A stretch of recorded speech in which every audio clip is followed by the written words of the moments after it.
Assalamualaikum warahmatullahi wabarakatuh. Ma'asyiral muslimin rahimakumullah.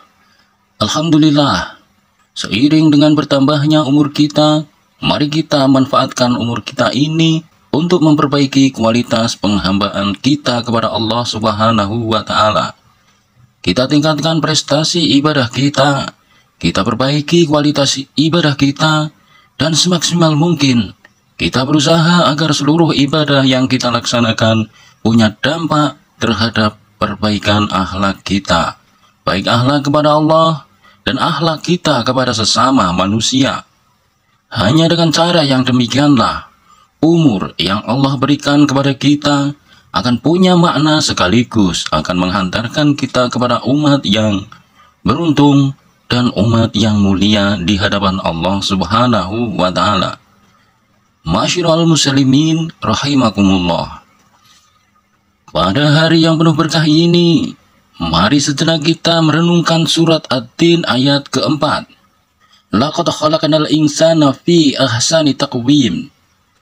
Yang artinya, sungguh aku ciptakan manusia itu dalam kondisi sebaik-baik bentuk.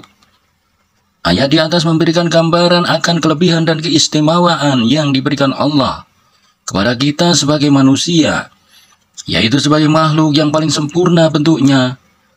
Kesempurnaan kita tidak hanya sebatas kepada bentuk fisik kita, melainkan juga Allah memberikan keistimewaan berupa akal yang berfungsi untuk membedakan mana yang baik dan mana yang buruk, mana yang pantas dan mana yang tidak pantas, mana yang sah dan mana yang batil. Berkaitan dengan hal ini, Imam Al-Ghazali mengategorikan makhluk Allah itu ada 4 macam. Yang pertama yaitu makhluk yang hanya mendapat karunia akal saja, tidak dikaruniai nafsu, itulah para malaikat. Yang kedua, makhluk yang mendapat karunia nafsu saja, tetapi tidak dikaruniai akal, itulah hewan. Yang ketiga, makhluk yang tidak dikaruniai akal dan tidak dikaruniai nafsu, itulah kayu, batu, dan benda-benda mati lainnya. Yang keempat, makhluk yang mendapat karunia akal, tetapi juga dikaruniai nafsu, itulah kita, manusia. Akal mempunyai potensi positif, ia akan mendorong yang siapa yang ditempatinya untuk senantiasa berbuat baik dan mencegahnya dari perbuatan yang tidak baik. Sementara nafsu punya potensi buruk, ia akan memprovokasi siapa saja yang ditempatinya untuk cenderung melakukan sesuatu yang menyenangkan tanpa mempertimbangkan apakah itu termasuk perbuatan yang baik atau buruk, hak atau batil, dan juga sama sekali tidak mempertimbangkan pantas apa tidak pantas. Sehingga wajar kalau malaikat punya kecenderungan untuk selalu berbuat baik, karena ia hanya dianugerahi akal saja. Pun juga sangat bisa dimaklumi kalau hewan melakukan sesuatu sesukanya tanpa mempertimbangkan baik buruk, sah atau batal, pantas atau tidak pantas, karena ia hanya diberi nafsu saja oleh Allah Subhanahu wa Ta'ala. Dengan demikian kita berbeda dengan malaikat yang hanya dikaruniai akal, berbeda dengan hewan yang hanya dikaruniai nafsu saja. Kita oleh Allah dianugerahi baik akal dan nafsu. Tugas kita adalah mengelola keduanya dengan baik. Ketika akal dijadikan penuntun, akal dijadikan pengontrol keinginan nafsu, maka manusia akan menjelma sebagai makhluk yang paling mulia, makhluk yang ahsani taqwim, sebagaimana surat At-Tin ayat keempat di atas. Di dalam surat An-Nazi'at ayat 41 Allah berfirman, dan adapun orang-orang yang takut kepada kebesaran Tuhan dan menahan diri dari keinginan hawa nafsunya, maka sungguh surgalah tempat tinggalnya. Ayat 41.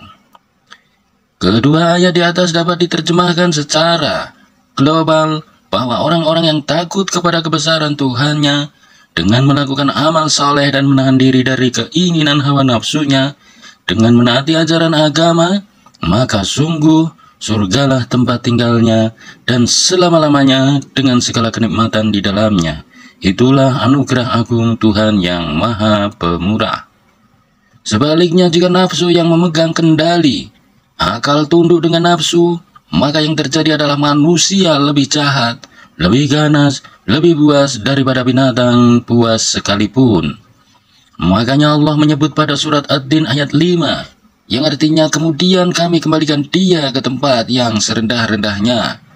Di dalam surat Al-A'raf 179 Allah berfirman, dan sesungguhnya kami jadikan untuk isi neraka jahanam kebanyakan dari jin dan manusia.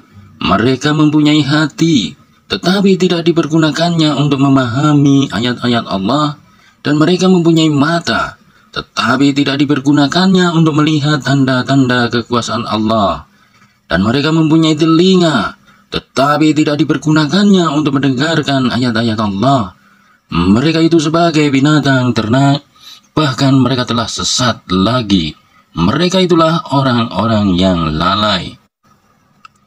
Mari kita senantiasa berusaha, berjuang agar kita bisa mengendalikan hawa nafsu kita, tidak membiarkan diri kita menuruti kata dan keinginan nafsu yang cenderung ingin berbuat yang tidak baik, senang berbuat dosa, senang berbuat maksiat, dan lain sebagainya. Semoga Allah melindungi dan memberkati kita menjadi orang-orang yang ahsani taqwim, orang yang mulia di hadapan Allah Subhanahu wa Ta'ala. Amin ya rabbal alamin. Wassalamualaikum warahmatullahi wabarakatuh.